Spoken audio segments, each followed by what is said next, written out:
Hi everyone, it's Justin with CrossFuse, and today we're going to talk about one of the benefits of Hardware Asset Management Professional when it comes to managing your assets in ServiceNow. This is a particular use case where a laptop might be broken. We can see on the laptop example I'm going to use that I've got a state and an assigned to for this particular one.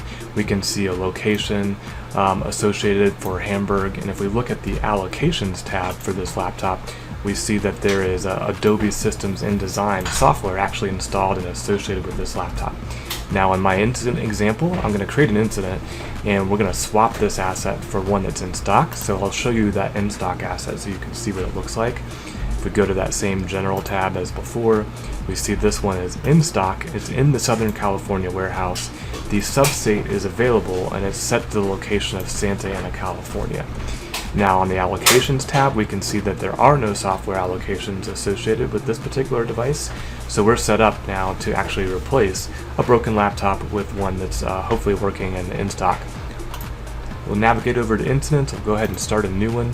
And I don't know if you saw, but that particular laptop was assigned to Dolly. So we'll pull up Dolly here and we'll look for her particular laptop in this screen. Now, if you see up above my head, I saved these to my favorites so I could get back to them. She's using AB0020, so we'll just search on that. There's that MacBook, and we'll just say the laptop is broken, and I'll go ahead and assign this to myself. And save. Once we save the record, we'll have access to the related lists for that particular record. So if I scroll down, I'll just load my related lists. And notice behind me here I've got the MacBook Pro and the affected CI's related list. And with Hardware Asset Management Professional, I have two new fields that I can add on this related list: Asset Action and Swapped CI. So I can use the Asset Action to say, hey, I want to swap this device. So I just double click and I'll just select swap. I could do no action, update, repair, or retire, and those have some automations associated with them too, but the swap is pretty cool to demo. So I'll just save that.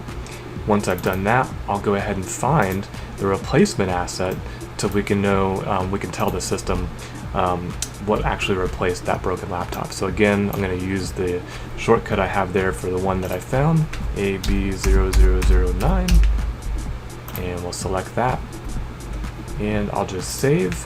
And we'll go ahead and resolve this. We'll say it's solved permanently, replaced laptop, and resolve. Now this incident is done, Dolly's gone on her way, and let's go ahead and take a look at those assets to see what happened behind the scenes that your team doesn't have to go do. So here's the old asset, the AB0020. We see now that the state is set to in stock. It is no longer assigned to Dolly. The substate has updated to pending disposal. It's still in Hamburg. And if we look at the allocations for this old device, we see that there are no more software allocations. If we look at the device that replaced it, that we swapped it out for, it has changed the state to in use. It's automatically updated the assigned to Dolly. It updated the location to Hamburg. And if we look at the allocations tab, we can see that that software Adobe Systems InDesign has been moved from the old device to the new device. Now your team doesn't have to go manually update the state, the user, the location, and the software allocations when they're doing something as routine as replacing a broken laptop. I hope you found this video helpful. If you need help setting up Hardware Asset Management Professional and ServiceNow, send us an email at letstalk@crossfuse.com.